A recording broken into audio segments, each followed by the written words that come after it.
这姑娘是谁啊？长得还挺俊俏，她你都不认识，在九龙上界也算是小辈中的风云人物了，乃是巩氏天族族长的孙女，巩家的大小姐，巩明月，她便是巩明月啊。倒是听闻过，那么她真的与楚轩辕之子有婚约？可是不是传闻，楚轩辕之子早就死了吗？莫非没死？此一时，各种声音议论纷纷。毕竟对于楚风出现于九龙上界的事，知道的人还不多。明月妹妹，倘若那楚风真的有他父亲天赋，哪怕只有他父亲一半的别氏，那我徐莫荣都不会说什么。可是我听闻那楚风是一个废物，只是一个一品真仙，这样的废物你也要嫁？徐莫荣继续说道。哇，楚轩辕之子竟然真的活着，但却只是一品真仙吗？这样的修为还真是有点弱呀。想那楚轩辕当年叱咤风云，如今他的儿子竟然真的是个废物。倘若那楚风真的只是一品真仙的话，那还真的配不上巩氏天族的这位大小姐。听得徐莫荣的话后，众人的议论之声更加的刺耳起来。徐莫荣，你给我住口！这种情况下，让巩明月的脸色越发难看，直接对徐莫荣发出了呵斥。毕竟巩明月又不傻，他很清楚徐莫荣于大庭广众之下来说这些，就是想让他难堪。怎么了，明月妹妹？真实发生的事还不让人说了？更何况我也是为你好啊！徐莫荣一脸的无赖笑容，而巩明月则是被气得小脸煞白，却又不知道该如何辩驳。二人这样的对峙，让所有人都相信，看来这个婚约是真的存在的。实不相瞒，你的那个未婚夫不仅是个修武天赋极差的废物，他的人品也是有所缺失。当日在那冰顶峰，更是拿出假令牌，口口声声要见无名星陨大人，结果被当场识破，关入了火牢之中。徐莫荣继续说道：“竟然还是个骗子，这楚轩辕之子也未免太丢人了吧？这简直就是丢楚轩辕的人啊！这样的人还不如死了吧！”听到这里，大家对楚风的声音竟然从怀疑变成了斥责。虽然他们之中大部分也都不是什么好人，但伪装的却都很好，可能坏事他们也做了不少，但却这并不妨碍他们去斥责其他卑劣之人。此时，人们看向巩明月的目光已经变了，就好像在说，这个丫头看着也不错，竟然真的要嫁给那样垃圾的楚风。对于这样的目光，巩明月很不喜欢，于是对徐莫荣说道：“那楚风是什么样的人，和我没有关系，你不必与我讲。就算你打死他，也和我没有半文钱关系。”怎么了，明月妹妹？难道你与那楚风没有婚约？是我收到了假的消息？徐莫荣问道。此事倒是不假，但那是我爷爷与楚氏天族族长定下的，那个时候我都还没有出生，并且我也根本就不同意这门亲事。以后我会与那楚风说清楚。巩明月说道。而巩明月此话一出，人群之中有事炸开了锅。说清楚，那岂不是就是退婚？好歹也是楚轩辕的儿子，竟然要遭受如此耻辱吗？一时之间，众人议论纷纷。明月妹妹，若真是这样，那是最好。徐莫荣说道。最好，这件事似乎与你无关吧？巩明月冷声问道。无关？怎么可能无关？那楚风人品卑劣，这样的人就必须好好教训他一番才行。听说他从火牢之中放出来了，我正准备去寻他。不过我听闻他与你有婚约，所以才来询问一下你。毕竟我与明月妹妹你相识多年，若你真的打算嫁给他，我自然也要给你一个面子。徐莫荣说道。不必了，若是可以，你最好打死他。不过就算你打死他，也不必与我说，因为我根本不在乎他的死活。巩明月说道。徐莫荣，你又在欺负我姐姐！就在此时，一声怒喝忽然响起，紧接着一道身影也是自那桃园的入口处快速的飞掠而来，落在了巩明月身前。此人乃是巩晴。徐莫荣显然是认识巩晴的，否则不会在见到巩晴之后，那目光就跟大灰狼看见小白兔一样，简直就像在发光。我的巩晴妹妹，你也来了。徐莫荣用看巩明月的方式开始打量巩晴，不过几个月不见而已，巩晴妹妹，你又变漂亮了呀。巩明月一把将巩晴拉在了身后，目光凌厉地盯着徐莫荣。徐莫荣，我警告你，不许打我妹妹的主意，否则别怪我对你不客气。怎么了？难道巩晴妹妹她也有婚约？徐莫荣笑嘻嘻地问道。你少放屁！徐莫荣，我可警告你，你若再敢缠着我姐姐，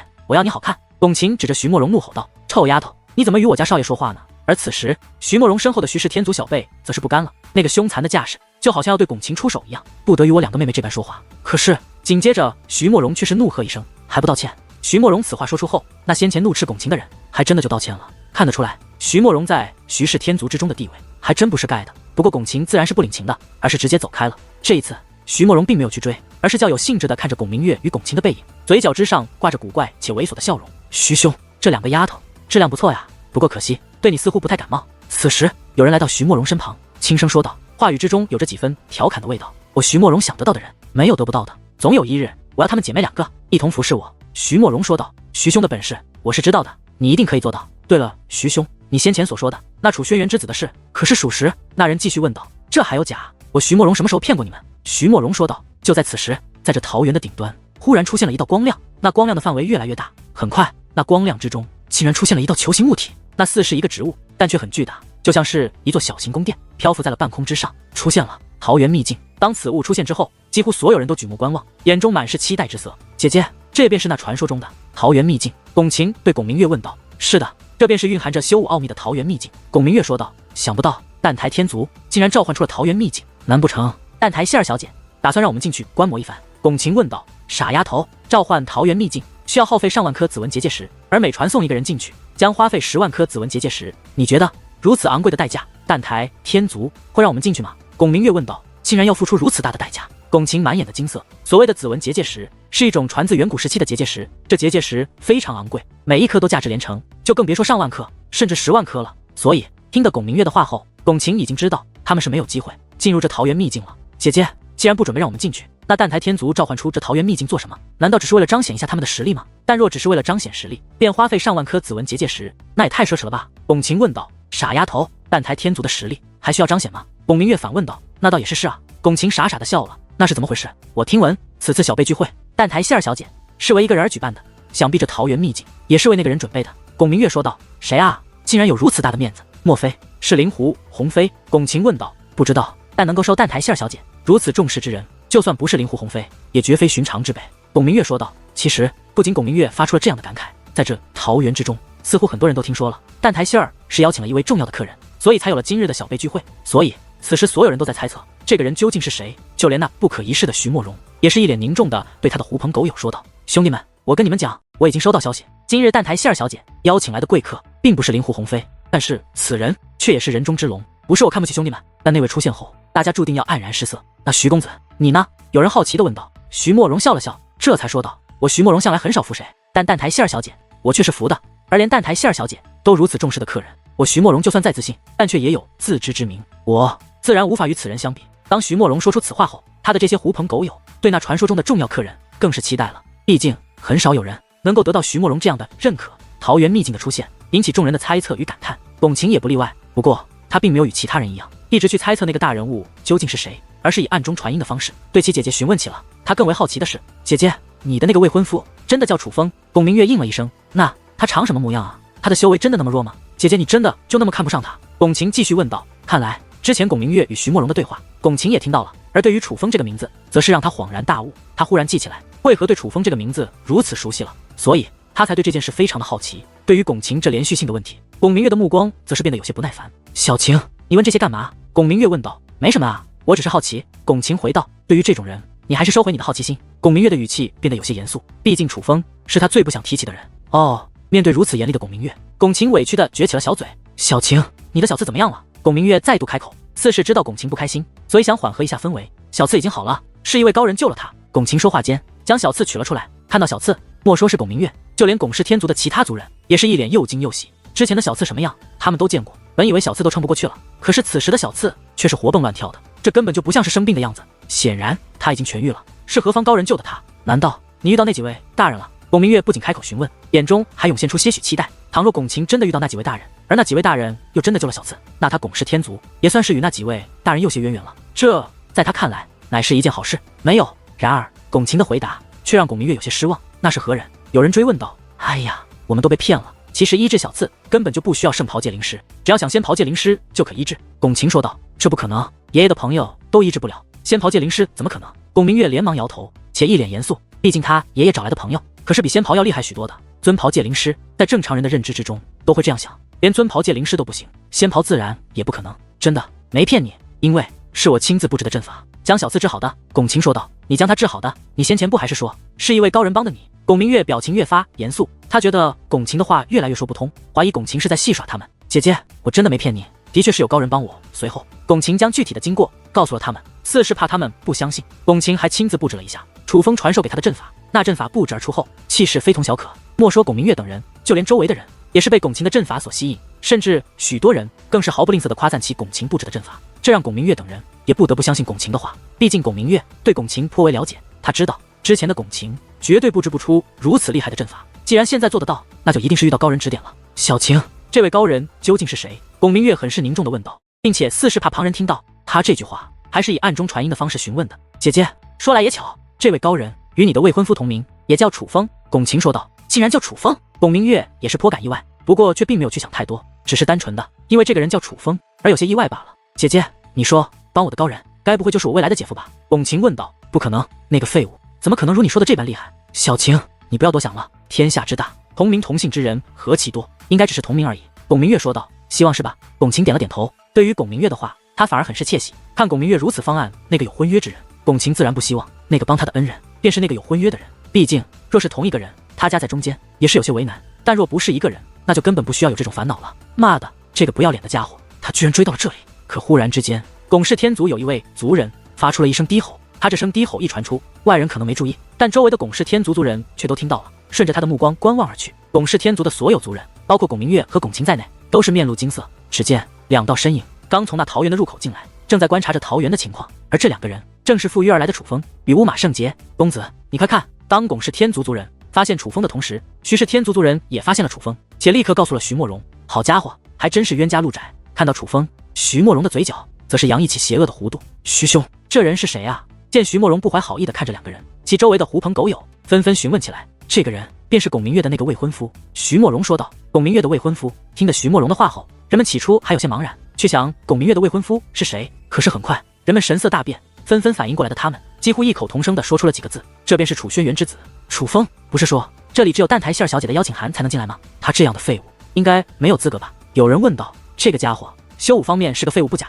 但卑劣的手段倒也不少。既然被关入冰顶峰的火牢都能逃出来，那么自然也能混入此处。徐莫荣说道。徐兄，那你是准备让蛋台天族的族人处理，还是你亲自把这个家伙清理出去？徐莫荣身旁的一位友人问道。这个我总要给我未来的女人一个面子。徐莫荣诡异的一笑，旋即便看向了不远处的巩明月，高声问道。明月妹妹，那个与你有婚约的废物来了。他这一声高喊覆盖了整个桃园，所有人都听得清清楚楚。原本只有一些人注意到了楚风，此刻所有人都注意到了楚风这混账。此刻乌马圣杰有些不高兴了，这就打算站出来教训一下那徐莫荣。可是还不待他动身，楚风却一把抓住了乌马圣杰的手腕，低声说道。一群跳梁小丑而已，我倒是要看看他们能跳到什么程度。楚风这句话乃是暗中传音，且说话的时候还对乌马圣杰露出了一个坏坏的笑容。看到这样的楚风，乌马圣杰翻了个白眼，但却也没再多说什么，因为听到楚风的话后，他忽然也想看一看徐莫荣这些人到底能玩出什么花样了。对于乌马圣杰与楚风心中的盘算，巩明月等人可不知晓。巩明月看到楚风的那一刻，就感觉整个头瞬间就大了起来，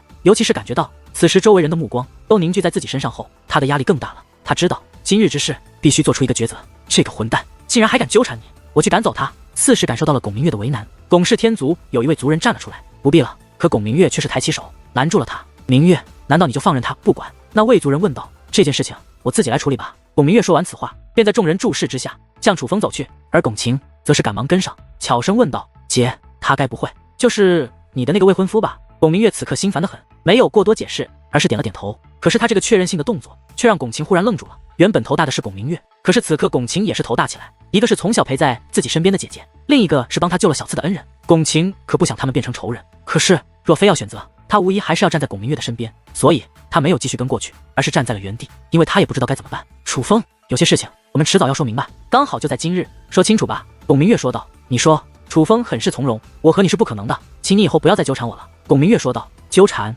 楚风笑了笑，你对我是不是有什么误会？看来我说的还不够明确，那我就说的明确一点。能让我巩明月心仪之人，定是人品与修为皆是上品的英才，而绝对不是你这种人品卑劣之人。巩明月继续说道。听得此话，乌马圣杰目露怒色，但是楚风不仅没有丝毫怒色，反而在他的脸上还涌现出了笑容。楚风之所以笑，那是楚风觉得这巩明月真的很好笑，但是旁人却不这样认为，他竟然还笑，这个人知不知道廉耻啊？一个人无耻的最高境界，怕是就是此人吧？真是太不要脸了。许多人都对楚风发出斥责。姐姐，可就在这时，一道身影却是快速的跑到了巩明月身后。哎呦，丫头，这要巧，又见面了，怎么样了？你的小刺猬好了没？楚风看到巩晴，便抬手打了个招呼，可是巩明月却狠狠地瞪了楚风一眼，这才对巩晴问道。小晴，你认识他？他的语气很不对劲，就好像在等巩晴一个否定的回答。只要巩晴说不认识楚风，他就会收拾楚风。只是可惜巩晴的答案却让他失望了。姐姐，其实他便是之前我说的那个传授我阵法帮我将小刺好的人。巩晴说道。什么？难道说这个废物就是那个丫头口中的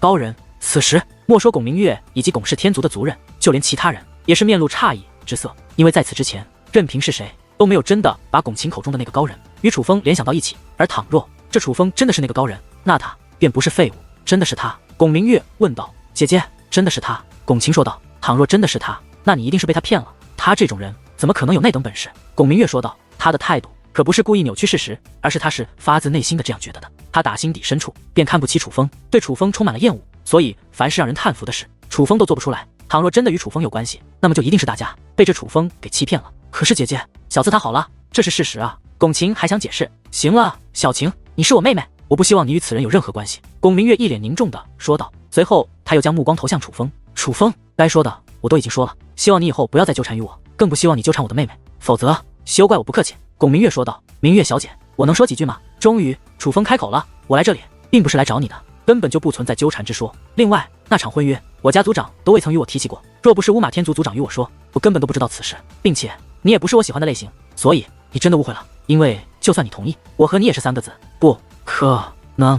什么？不可能？楚风此番话一出，就连旁人都是目露惊色，就别说那龚明月了。此时的龚明月站在楚风的面前，一脸的尴尬。他拒绝别人可以，但并不喜欢别人拒绝他。可是楚风竟然大庭广众之下，当着这么多人的面拒绝了他，这让他的内心非常的不是滋味，所以才会如此的尴尬。搞了半天，这个废物竟然也没看上我，居然被一个废物看不起了。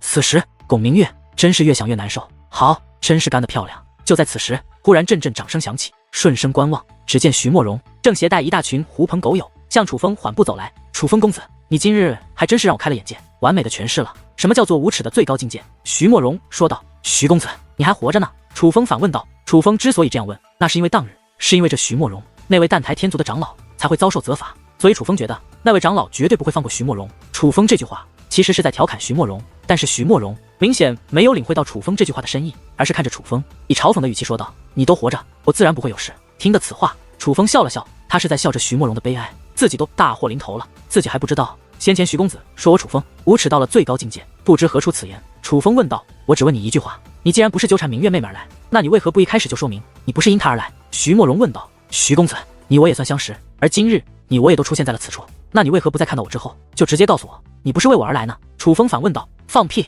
我本来就不是为你而来，我为何要这样与你说？徐莫荣反问道。那我本来也不是为明月小姐而来，我为何要那样与她说？楚风反问道。好家伙，强词夺理，你倒是有一手，那你倒是说说你是为何而来？徐莫荣问道。我是受淡台希儿小姐邀请而来。楚风知道口空无凭，说话间还特意拿出了淡台希儿给他的邀请函。徐莫荣一把将那邀请函抢夺了过去，仔细打量一番后，嘴角洋溢起了讽刺的弧度，伪造得很逼真。难怪你能混进来，但你骗得过其他人，却骗不过我。你这邀请函就是假的。徐莫荣高声说道。竟是假的邀请函？果然，徐莫荣说的是真的。这楚轩辕之子乃是一个卑鄙小人，若不是亲眼所见，我真是不敢相信楚轩辕那样顶天立地的人物，竟然能够生出楚风这样卑鄙无耻的儿子。一世英名毁于此子啊！忽然好同情龚家大小姐，与这样一个无耻之人定下婚约，怕是这辈子都甩不开了。此一时，几乎所有人都觉得楚风乃是伪造的邀请函，自然而然的也就觉得徐莫荣说的都是对的。这楚风就是一个无耻之人，他混入此处就是来找龚明月的。而在龚明月明确拒绝之后，竟然又说出不喜欢龚明月的话，这更让人们觉得楚风毫无底线，无耻到了极点。听闻众人的议论，甚至是咒骂，楚风却没有丝毫怒色，因为他实在是见多了这种人，愚钝不明真相，便恶语相向，这是大部分人所有的本性。所以楚风只是笑着摇了摇头，并且笑得很是讽刺。笑？他竟然还在笑，此人到底是多不要脸啊！楚风的笑容则是激怒了众人，所以他们对楚风的斥责更加严厉了，就好像他们乃是正义之士，今日就要除掉楚风这个祸害一般。看着周围人如此激烈的反应，徐莫荣眼中满是得意，因为这正是他想要的效果。大家还是搞清事实吧，楚风他并不是坏人。然而就在此时，竟然有一道向着楚风的声音响起，是龚晴。面对众人讨伐的楚风，他实在是做不到沉默，所以他站了出来。小晴，你不要被这个无耻之人蒙蔽了，他先前羞辱你姐姐，难道你没看到吗？然而龚晴刚刚站出来，便被龚氏天族的族人给拽了回去，并且龚明月还看了龚晴一眼，目光满是怒色。这种情况下，龚晴也是不知该如何是好，更何况他先前的那句辩驳没有丝毫的作用，大家都好像着了魔一般，今日似乎就非要收拾楚风不可。楚风，是你自己滚，还是我徐莫荣亲自动手把你赶出去？徐莫荣问道。让他滚？这可不行，像他这种无耻之人，必须好好教训一番。对，必须教训一番，让他常常记醒，否则这样放任他不管，只会助长他的恶行。众人的怒吼响彻不断，果然他们是不打算放楚风这样离开。楚风，这你不可能怪我，毕竟是民心所向，所以今日我看是不能让你安然离开了。徐莫荣说道。可就在这时，忽然一声巨响传来，紧接着所有人都将目光投向了虚空，因为此时那浮于虚空之上的桃源秘境竟然发生了变化。很快有一道结界门自那桃源秘境打开，紧接着一道倩影也是从中走出。当看到那位之后，所有人都是肃然起敬，因为此人便是这场小辈聚会的举办者淡台希儿。只是当人们看到此刻淡台希儿的脸色后，却又不由变得紧张起来，甚至连话都不敢说了，因为此时淡台希儿的脸色非常的阴沉。虽然平日里淡台希儿是出了名的和善，可是面对这样的淡台希儿，却没有任何人敢去招惹。他们都知道动怒的淡台希儿有多么可怕。淡台希儿小姐来了，这样的话就不需要我主持公道了。看到淡台希儿之后，徐莫荣则是赶忙改口，并且笑眯眯地向淡台希儿飞掠而去，一边飞掠还一边开口：希儿小姐，此子卑鄙无耻，还请您。忽然淡台希儿大袖一挥，磅礴的武力化作一只巨大的手掌，横空扫去，狠狠地击中了徐莫荣。一声惨叫响起，徐莫荣被狠狠地轰飞，直到将远处的山石撞碎，这才停了下来。落地之时，徐莫荣已是血肉模糊，气息都变得非常的虚弱。对于这忽然间发生的一幕，所有人都是目瞪口呆，满面的不解。在众人不解之际，倒是那蛋台馅儿开口了：“还有谁对我邀请的贵客无礼了？”蛋台馅儿冷声问道。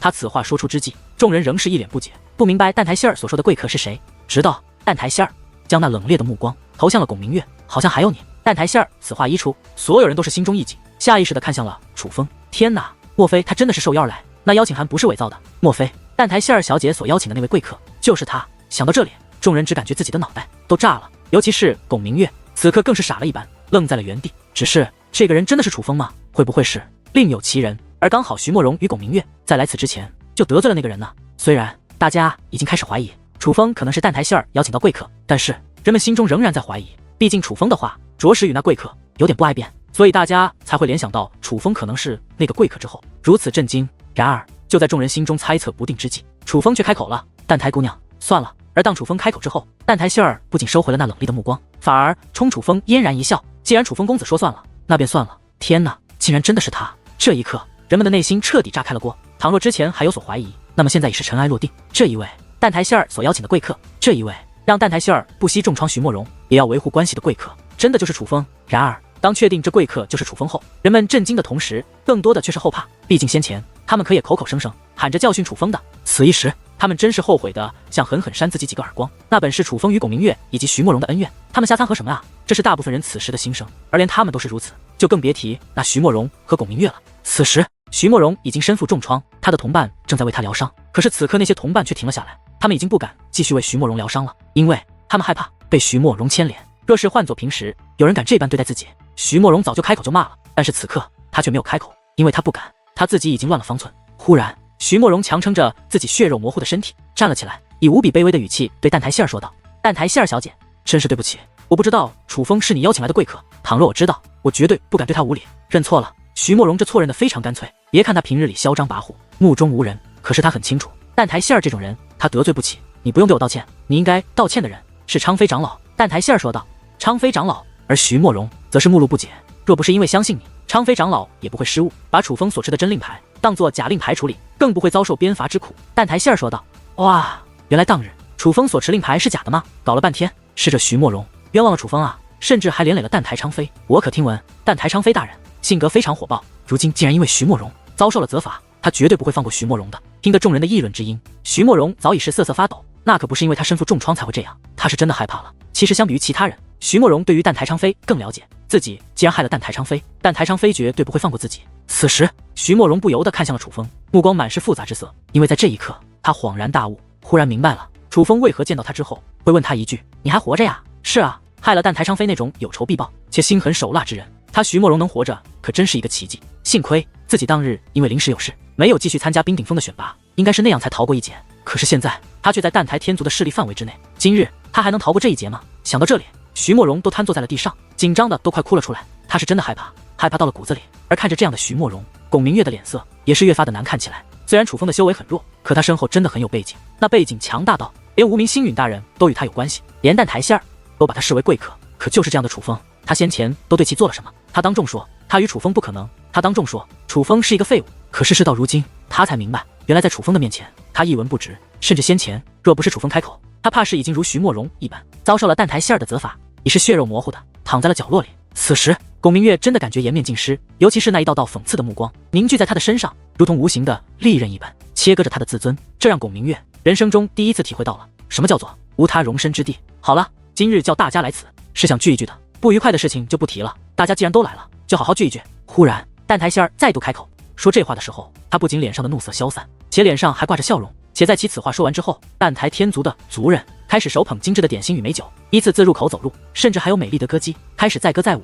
相比与先前，此时的桃园更有了盛宴的气氛。看到这一幕，所有人都松了一口气，看来蛋台馅儿是不会继续责罚他们了。楚风公子，那乃是桃园秘境，其中蕴含修武之道。我族有个规矩，凡是贵客都可进入桃园秘境观赏，而楚风公子对我而言乃是贵客中的贵客，所以楚风公子的朋友也可进入桃园秘境。乌马公子乃是楚风公子好友，我是知道的，只是这位姑娘可是楚风公子朋友。蛋台馅儿扫了一眼龚晴后，又看向楚风。是。楚风点了点头，既然如此，那我们一同进去吧。蛋台馅儿说道。等一下，我真的也可以进去吗？龚晴睁大着眼睛看着蛋台杏儿，她简直不敢相信自己的耳朵。看着这样的龚晴，蛋台杏儿掩口微笑：“你是楚风朋友，当然有这个资格，请吧，龚晴姑娘。”话罢，蛋台杏儿竟然抓住了龚晴的手，牵着龚晴一同引路。而楚风、乌马圣杰、龚晴则是紧随其后。此时，众人羡慕不已，而那羡慕的目光更多是投在龚晴的身上的。那可是桃源秘境啊，他们一辈子都想进入的地方。可是龚晴竟然只因为认识楚风，就有资格进入其中，甚至得到了蛋台杏儿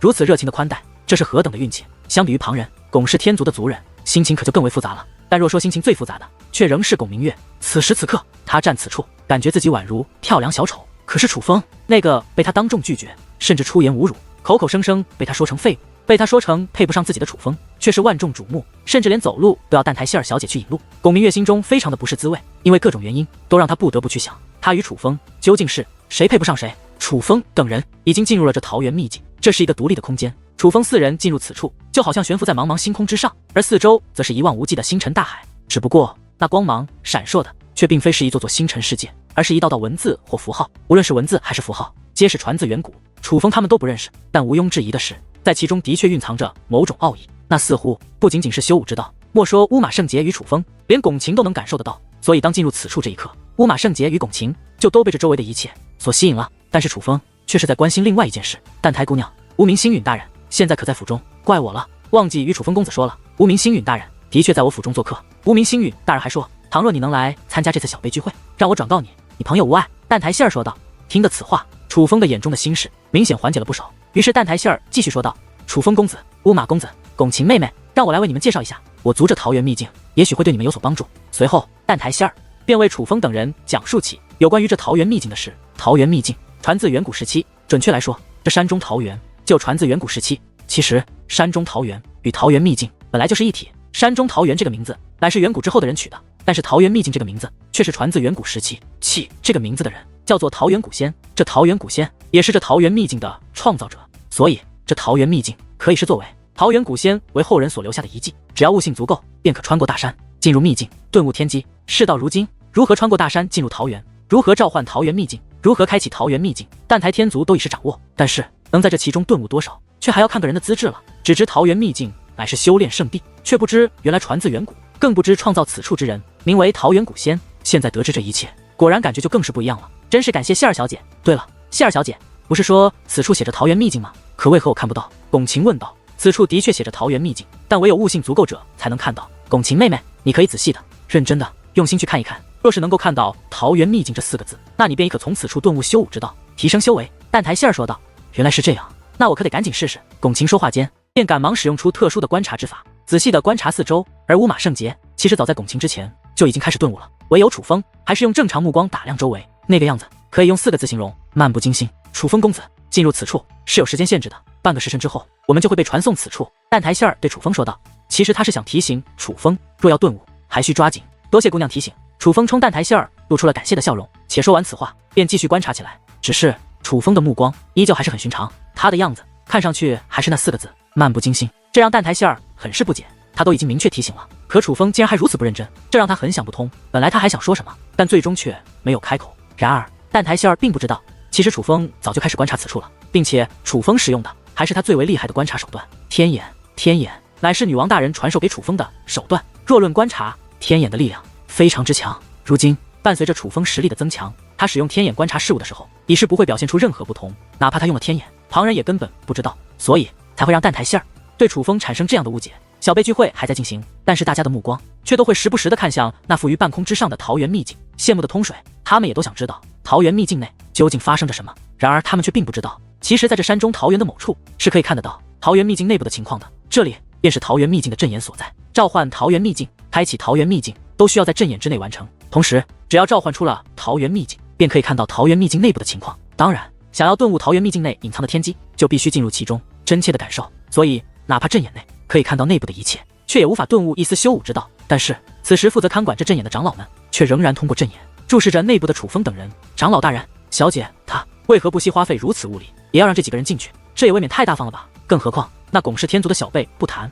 楚风与乌马圣杰都是小姐的竞争对手吧？小姐怎么可以这样帮助他们？晚辈思索很久，可还是想不通，还请长老大人指点。一位身在此处算得上是年轻的戒灵师提出了自己心中的疑问，而他此话一出，莫说那几位位高权重的大人物，就连此处的其他长老也都是笑出了声。阿忠，你进入这山中桃源的时间不久，对这山中桃源还不了解，你应该知道，平日里进入桃源秘境需要耗费多少子文结界石？一位看似位高权重的老者问道。回长老大人，需要10万颗。那位年轻的戒灵师回道。那今日算上小姐进去了4人，总共花费了多少子文结界石？老者问道。4万颗。年轻的戒灵师答道，且他很快补充道。高长老大人，其实我还想问，正常来说，进去4人应该花费40万颗子文结界石才行，为何今日只用了4万颗，他们就都进去了？哈哈，这就是老夫今日需要教你的。首先，子文结界石乃是传自远古时期之物，它之所以如此昂贵，是因为它是有限的，终有一日会消耗殆尽。那个时候，我族这桃源秘境也就无法开启，而让人进入这桃源秘境所花费的子文结界石，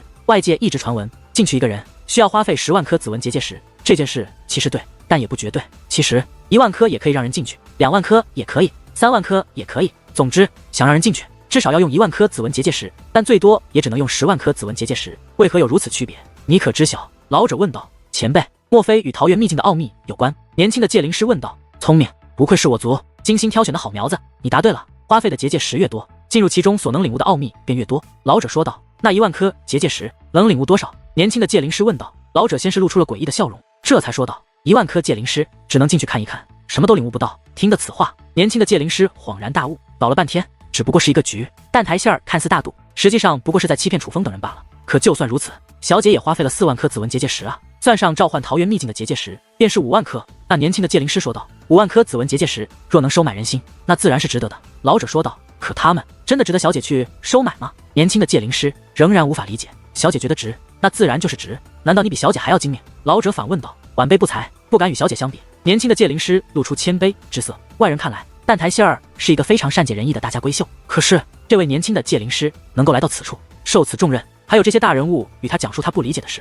也是因为他的出身不凡。他的爷爷也是这蛋台天族内颇有地位的人，所以从他爷爷口中，他却知道其他人所不知道的事。他知道蛋台仙儿是一个聪明绝顶之人，凡事都以蛋台天族利益为重，心思缜密，很有手段，经常将他人玩弄于股掌之中，而他人却是不知。所以蛋台仙儿绝不是表面上看起来那么人畜无害的，但他对这样的蛋台仙儿不但不反感，反而很喜欢。毕竟蛋台仙儿是为了他们蛋台天族的利益，这才是他眼中的蛋台天族小姐该有的样子。至于蛋台仙儿，自然有他的考虑。他亲眼见识了楚风的手段，他很清楚，如今外面传得沸沸扬扬的那个拒绝了梁秋大师与龙轩大师的圣袍戒灵师，就是楚风。不论其他，有如此天赋的楚风就值得他去结交，所以他才特意为楚风举办了这场小辈聚会。更何况蛋台仙儿看得出来，除了梁秋大师与龙轩大师外，无名星陨也很喜欢楚风。无名星陨论实力虽然不及梁秋大师，可他身后可是星域主界，这样的身份使得许多人都想与无名星陨搞好关系。而现如今，无名星陨就在他蛋台天族之中，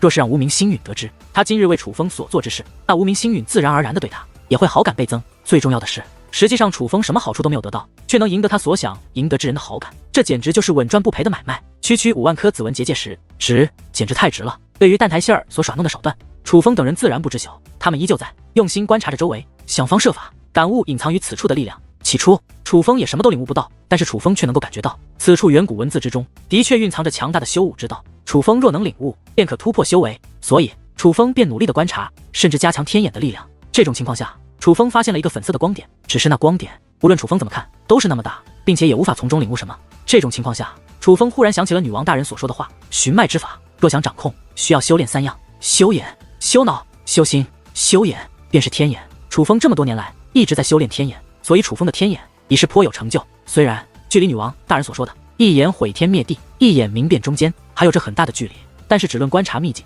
至宝、机关等物，楚风的天眼已是足够。至于修脑，说来最简单，但实际上很难，这需要掌握大量的知识。事到如今，修武之道与戒灵之术皆是博大精深，楚风不敢说自己掌握多少知识，但是相比于当初在九州大陆的时候，楚风如今所掌握的那也绝非当初可比。而所谓修心，便是磨练心智，在关键时刻能够凭借一颗心做出最正确的决定，三者合一，方是寻脉之法。现在此处既然无法靠天眼观察，那楚风就只能眼、脑、心结合于一起，此乃寻脉之法的最高境界，所以极难。之前楚风遇到难题，也曾想过三者合一来观察，可是最终也都没有效果，不知道是自己功力不够，还是失败。可楚风还是要试一试，有戏。然而楚风这一试不要紧，那粉色的光点竟然开始变大，虽然很是缓慢，但的确开始变大了。这种情况下，楚风不敢大意，全神贯注，集所有精力于眼、脑、心之中。楚风如此专注之下，连眼睛都不会眨，所以他就像是石化了一般，站在原地，瞪大着眼睛盯着前方。终于认真了吗？看着这样的楚风，蛋台馅儿笑了笑，他知道楚风终于开始用自己独有的方式认真观察，感悟此处的力量了。可是别看他嘴角扬起的是欣慰与喜悦的弧度，可是他的内心其实是充满讽刺的。毕竟他心里很清楚，只用1万颗紫纹结界时进入的他们，什么都感应不到。就算费再大的力气，使再多的手段，但其实也是无用之功。然而有一件事他并不知道，在楚风以3者合一的寻脉之法专注观察之下，那光点扩大的速度开始加快，不仅越来越大，还开始向楚风靠近。这种情况下，楚风的心跳都开始加速。他知道等待着他的绝对不只是一道光，而是隐藏于此处的奥秘。但是楚风却只能稳住自己的心，避免自己分神，那样的话将会功亏一篑。终于那光芒靠近楚风，自楚风身旁掠过。这一刻楚风只感觉自己的周围都是粉色的光华，而当那光华消散之后，楚风顿时大喜，原来那不是一道光，而是一道门。而楚风此时已是门中人。楚风周围皆是桃树，桃花纷飞，景色极美，但此处的美丽却有些诡异，因为连天空都是粉色，云朵也是粉色，甚至连土地都是粉色。不过楚风却并没有去在意那些，楚风的目光很快便东南方向所吸引。楚风的周围虽然尽是桃树，可是西南方却例外，那里是一座悬崖。原来这片桃园立于悬崖之巅。此时悬崖之巅坐着一个人，看他的背影应该是一位老者，他不仅弓着腰，后背上还突出了一大块，他应该是一个罗锅。这位老者穿得很破旧，头上戴着斗笠，看上去就像是一个年迈的老农。但看着这位，楚风却是心生敬意，他从这位的身上感受到了浓烈的气息，那是来自远古的气息。此时那位手中却拿着一根鱼竿，悬崖之上手握鱼竿，鱼线还垂落而下，他应该是在垂钓。这引起楚风的注意，楚风很想知道他盘坐于悬崖之巅，却手握鱼竿，到底是在钓什么。可楚风身在此处，却比方便使用天眼去观察，也不方便使用其他透视的手段去观察悬崖下方，毕竟那样是对这位老者的不尊重。于是楚风双手抱拳，弯腰施礼：“前辈、晚辈楚风前来拜会。”楚风此话说完，那老者并无应答，而是自顾自的说出了一番话：“我所布下之桃园，共有留下了10层传承，以紫纹结界石入阵，10万结界石最容易悟之，但所悟最少，反之更难，但所悟更多。今日有人来到此处，定是只用了1万紫纹结界石，便入了此阵，而能进入此处，自然是天赋异禀之辈。如此后生，得我传承也是应该，但能得多少，还要看你自己自行领悟吧。”忽然老者大袖一挥，风云突起，天地巨变。楚风的周围明明全部都是桃树，可是眼下这周围的一切都变了。楚风还立于悬崖之巅，但周围的桃树全都消失不见，除了这悬崖之外，楚风的周围仿佛化为了虚无。但是猛然间，前方出现了一道强风，强风快速向楚风席卷而来。这是强风吹过的一瞬间，楚风忽然神色大变，他意识到在这强风之中竟然隐藏着修武之道。只是这强风来得也快，去得也快，不过一瞬间就从楚风周围掠过。当那强风掠过之后，楚风的周围开始变化，楚风的周围恢复了正常，周围的桃树不仅重新浮现，那位老者也依旧立于悬崖之巅，垂钓着什么东西。但楚风此刻却是心跳加速，满面惊色，情绪之激动，连胸前都是剧烈起伏，且久久难以平静。先前的强风虽自楚风身旁掠过，不过瞬间而已，但当那强风掠过之后，楚风却感觉自己茅塞顿开，领悟了许多修武之道。倘若说修武之道是一条路，而这条路上皆是无数难题，必须破解难题才能前行，每前进一步都需要破解无数难题。那么此刻楚风所领悟到的足够他前行一段距离，因为许多他之前想不通的地方，无法破解的地方，不知道怎么做的地方，楚风此刻都了解了。楚风此刻修为没有恢复，无法进行突破，若是可以的话，楚风觉得他踏入5仙巅峰绝对不成问题，甚至尊者境楚风也可一试。今日之收获远远超过了楚风的想象，多谢前辈。这种情况下，楚风乞干怠慢，赶忙深施一礼，向那位老者道谢。可是那位老者依旧没有理会楚风，而是自顾自地再度说起话来：“我所布下之桃园，共有留下了10层传承，以紫纹结界石入阵。”老者重复了先前所说的话，且这番话说完之后，大袖又是一挥。可是这一次周围没有任何变化，楚风也没有感受到任何力量。这一刻楚风明白了，这老者应该是阵法所留下的残像而已，而并非是真正的生命体。这倒也是，按理来说，老者应该生活在远古时代，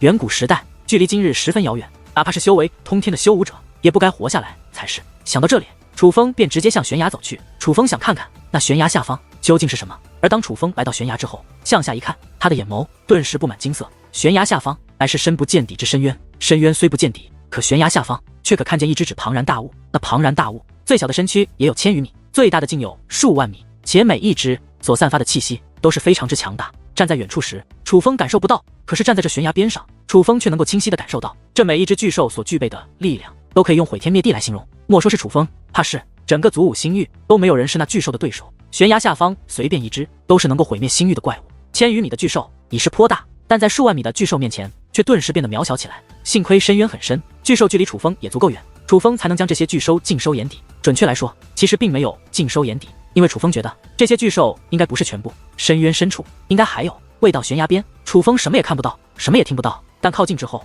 楚风不仅看得到，声音也听得到。悠悠深渊之深处，哀嚎不断传来，有些狂暴，有些幽怨，有些则是让人感到胆寒。幸亏楚风胆大，若是换作其他人，怕是单单听到这些巨兽的吼声，就会被吓得瑟瑟发抖。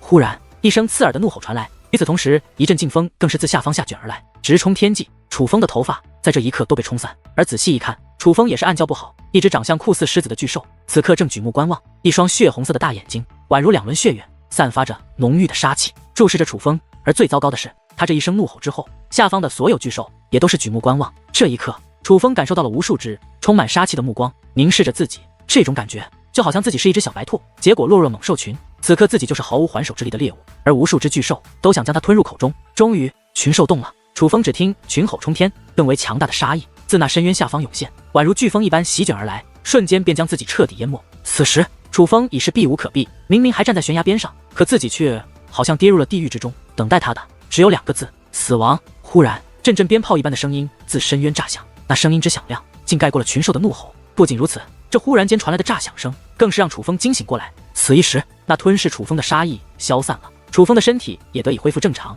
向下观望，楚风顿时神色一动，原来是那老者的鱼线，此刻化作了无边无际的鞭子，正在抽打那些巨兽。那些巨兽虽然个个都具有毁天灭地之威能，可在那鱼线系的鞭子面前，却没有一丝反抗之力。那鱼线太厉害了，落在巨兽身上，鲜血纷飞，皮肉粉碎。哪怕是那些身披坚不可摧之钢甲的巨兽，在被那鱼线抽打之后，那身上之钢甲也会瞬间粉碎，留下一道又粗又长且极深的血痕。凡是被抽打的巨兽，都是赶忙转身向深渊深处逃遁而去，而没有被抽打的巨兽，也是被吓得不轻，同样转身逃遁。眨眼之间，那满是巨兽的深渊竟然看不到巨兽了，唯有那根鱼线恢复正常，垂入那深不见底的深渊之中。没人知道这根鱼线有多长，但楚风却知道，这深渊之中藏有无数只实力强大的巨兽，但却都被这一根看似简单的鱼线困住了。是这鱼线的存在，才让这些巨兽逃不出来。此时缓过神来的楚风看向了身旁的老者，这一看不要紧，楚风的心中顿时一紧。这老者骨瘦如柴，且奇丑无比，那个长相简直不像是一个人。若是小孩子看到这位老者的容貌，定会以为见到了鬼，会被吓得哇哇大哭。但楚风却知道，这老者神通广大，否则怎么可能凭借一根鱼线就封锁了那么多可怕的巨兽？多谢前辈。楚风再度对老者抱了抱拳，不管是有心还是无意，但先前的确是这位老者救了他。而楚风此话说完，这老者也是开口了，但他却说了先前说过的话，却最后同样做了那挥起袖子的动作。只是这一次，楚风的周围依旧没有变化，那蕴含修武之道的强风也没有出现。楚风倘若之前还有所怀疑，那么现在楚风便确定，这位老者的确只是一道残影，而是那些巨兽可不像是残影，而是真实的存在。只凭借一道残影便封锁了那些怪物吗？楚风感叹一声，随后又四下观察了一番，看看还能不能有其他收获。可是楚风发现，其实他被困在这悬崖之巅了，除了这悬崖之巅，楚风哪里都去不了，四处都是大阵，不，有一个地方除外，就是那深渊。若是愿意，楚风应该是可以进入那深渊的。可是楚风可不想羊入虎口，毕竟那深渊，他若是进去了，那可就是必死无疑的。前辈，不知您是不是桃源古仙，但都感谢您对晚辈的帮助，谢了。楚风再度对老者道谢，随后意念一动，楚风便离开了此处。楚风不能随意进入此处，但是却可以一念之间离开这里。此时，楚风的目光开始变化，他的周围再度充斥无尽的远古文字与神秘的符咒。乌马圣杰、蛋台仙儿、龚晴也都在楚风身旁。楚风回来了。回来之后，楚风赶忙整理自己脑海之中的一切，发现自己在那强风中领悟的竟然都在，这让楚风的嘴角不由扬起了一抹上翘的弧度。看来先前的一切并非是幻想，而是真实发生过的。只是楚风却并不知道，当他离开后，那悬崖之巅上的一切依旧存在，这里就像是一个异世界。而那位盘坐于悬崖之巅，手握鱼竿封锁群兽的老者，竟忽然回过头来。他虽然长相丑陋，可是双眼却是炯炯有神，而那一双深邃的眼眸所注视的方向，正是先前楚风所离去的方向。看了好一会，老者才回过头来，继续垂钓。他依旧一动不动，只是口中却不再重复对楚风所说的话，那袖子也不再挥动，就宛如石化了一般，坐在此处。楚风公子，你总算醒来了。楚风刚回过神来，一道声音便映入楚风耳帘，这声音乃是蛋台杏儿。当蛋台杏儿的话音响起后，乌马圣杰与龚晴也都是第一时间将目光投在了楚风身上。我并未睡着啊。楚风很是从容地笑了笑，他知道蛋台杏儿指的是什么。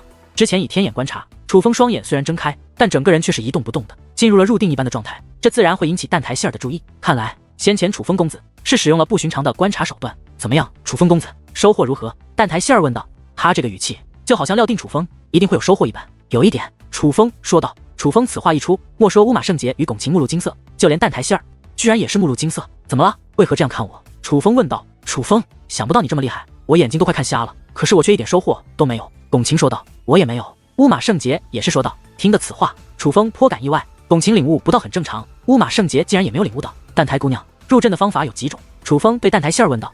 他之所以这样问，而没有明说，那是因为楚风觉得乌马圣杰与龚晴惊讶很正常，毕竟他们都没有收获，所以在楚风说他有收获后才会惊讶。但蛋台希儿的惊讶就有些不正常了。先前蛋台希儿一副带着楚风等人来此，就是想给楚风等人一些好处的样子，并且问楚风的时候也表现出了楚风应该有收获的模样。可是当他真的听闻楚风在这里面有所收获后，竟又目露惊讶。尽管他的惊讶一闪而过，可却还是被楚风捕捉到了。这样的反应让楚风意识到事情有些不对劲，所以楚风才是先询问，并没有从一开始就摊出底牌。楚风，你难道不知道想要进入此处只有一种方法吗？那就是要花费10万颗紫纹结界石。紫纹结界石又是远古时期遗传下的绝版矿石，数量有限，所以非常珍贵。今日蛋台小姐让我们3人进来，可是花费了极大的代价呢，还不待蛋台希儿开口，龚晴便抢着说道。是这样的吗？蛋台姑娘？楚风问道。是的呢，楚风公子。蛋台希儿说道。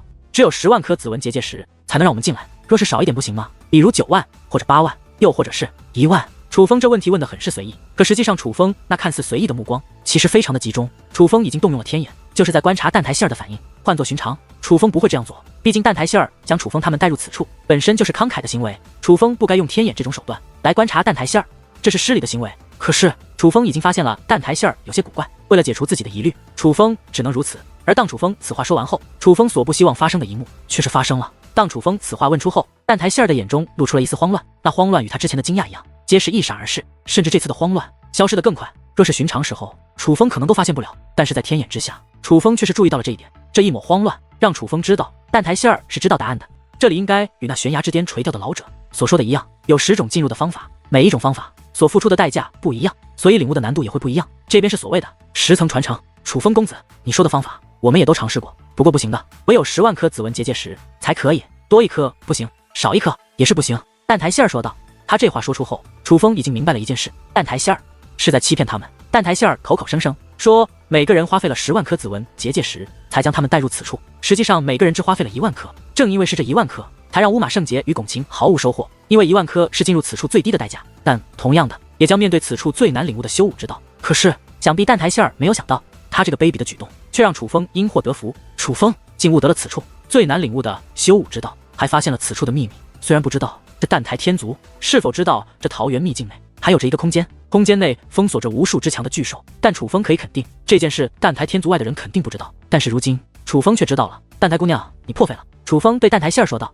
虽然已经知道蛋台希儿在骗自己，但戏既然做了，自然就要做足。楚风公子，你太客气了，你与乌马公子皆是我族贵客，而楚风公子你更是我的恩人，所以我所做的一切都是应该的。相比于楚风公子对我的帮助，这其实都不算什么。蛋台希儿此话说完后，又很不经意地问道。对了，楚风公子，你先前说今日有所领悟，以楚风公子的天赋，想必收获极大吧？收获极大绝对谈不上，只是领悟了一丝修武之道，不过很微弱，帮助应该不大。但是还是要感谢蛋台姑娘，虽然今日收获不大，可也见了世面，这对我们今后的修武道路都有帮助。楚风说道。楚风公子真是谦虚了，以你的天赋，应该不会只悟的一丝修武之道才是。蛋台希儿说道。蛋台姑娘，你真是高估我了，我楚风没有那么大的本事。楚风做出了一副对自己有些失望的表情。楚风公子，其实此处领悟的难度本就很大，你能有所收获已是很不错了。蛋台希儿反倒安慰起楚风。可是连他自己都不知道，当他得知楚风所得收获极小的时候，自己内心的窃喜再度反映到了他的眼眸中，而刚好他的这抹窃喜也是被楚风捕捉到。此时楚风对这蛋台希儿的印象极差。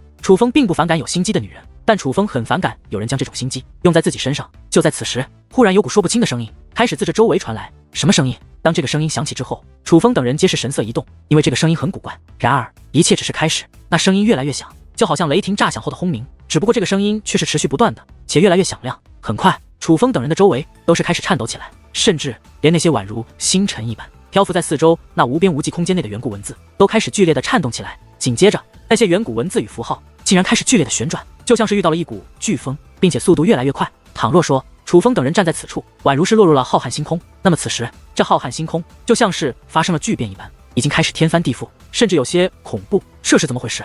这种情况下，龚晴不仅紧张无比，他的脸上更是充满恐惧，他已经被吓到了。而相比于龚晴，蛋台希儿的表情虽然相对淡定，可是他的内心实际上非常的慌张。身为此处的主人，蛋台希儿还是第一次见到这样的情况，而这一切的发生让蛋台希儿很是不安。但是实际上，此处最不安的并不是蛋台希儿，而是楚风。先前那声音刚刚响起，楚风没有感觉到，但是此刻，当这周围的一切都被搅动之后，楚风能够清晰地感受到，那周围的远古文字中有着一层又一层的力量正被吸收，似乎正是因为那力量被吸收，才将这方天地搅乱了。而吸收这股力量的，竟是楚风的乾坤袋，准确来说，是楚风乾坤袋内那颗神秘的蛋。忽然发生的一幕，可将楚风吓了一跳。楚风从一开始就知道，这颗乾坤袋内的蛋很不简单，毕竟这可是从灵兽秘宝图的秘境中所发现的。楚风当初冒险将这颗蛋收起来，就已经做好了以后会有风险的准备，只是没想到，在这个时候，这颗蛋竟然有了反应。若是让蛋台天族的人知道，楚风的这颗蛋吸收了他们这桃源秘境的力量，那蛋台天族怕是不会让楚风安然离开。诸位前辈，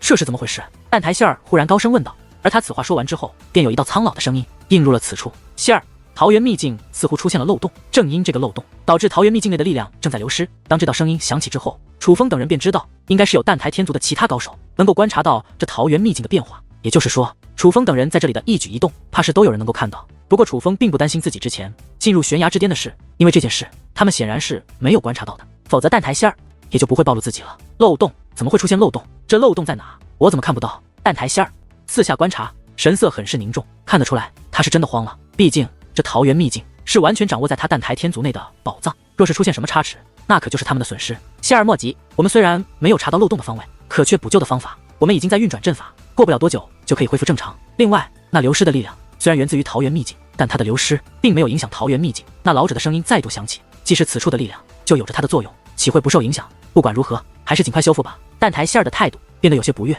放心，老者的回答也是变得有些谦卑。通过这番对话，楚风倒是能够了解到，蛋台希儿在蛋台天族的地位非同小可，否则不可能以小辈的身份对一位长辈如此说话。蛋台希儿应该是真的慌了，慌乱的他露出了本性，否则正常情况下，他这种表面上通情达理的大家闺秀，不可能当着楚风等人的面以这种态度与前辈对话。但对于这些，楚风并不在乎。楚风在乎的是，蛋台希儿他们并没有发现这桃源秘境的变化，是因为他，这让楚风那已经悬着的心落下了一半。之所以落下了一半，那是因为楚风不知道他乾坤袋的那颗蛋是否还会闹出其他幺蛾子。于是楚风赶忙观察自己的乾坤袋，这一观察不要紧，楚风则是越发紧张起来。乾坤袋内那颗蛋没有任何变化，甚至楚风布置的结界阵法也是完好无损。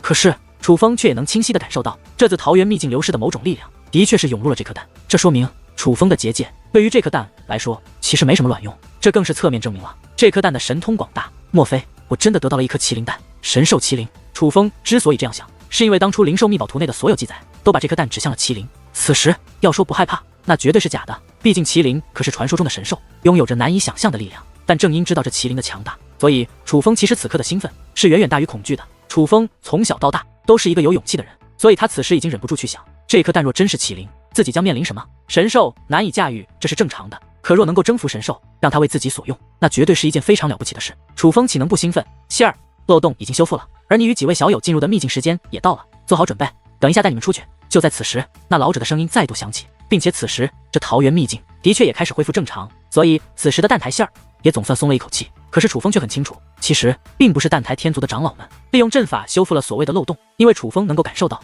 是自己乾坤袋那颗麒麟蛋不再吸收此处的力量了，所以此处才开始恢复正常，而并非是被蛋台天族封锁了。楚风还在仔细观察这颗蛋，他觉得这颗蛋不会平白无故吸收这里的力量，既然吸收了，应该就会有所变化才对。出现了裂痕，是因为吸收了这里的力量吗？经过一番观察，楚风发现那颗蛋的上面的确是出现了一道裂痕，尽管很细小，很不易察觉，但还是被楚风发现，并且楚风能够确定，当初他将这颗蛋收起来的时候是没有这道裂痕的。但楚风也不能保证这道裂痕是刚刚出现的，还是已经出现有一些时日，毕竟楚风并没有每日都去观察这颗蛋，所以这裂痕到底是否与今日这颗蛋吸收着桃源秘境的力量有关，还无法确定。就在此时，有人轻轻地拍了一下楚风，让楚风不得不停止对那颗蛋的观察，回头观望，原来是龚晴。喂，刚刚蛋台希儿小姐说你是她的恩人，你帮过她什么呀？龚晴悄悄对楚风问道。没什么，一点小忙而已。楚风以传音的方式回道。小忙？我看可不像。龚晴撅了撅小嘴，随后又说道，抱歉啊，我姐姐的她并不了解你，她其实对你并无恶意的，你别往心里去，我和你姐姐本来就没什么，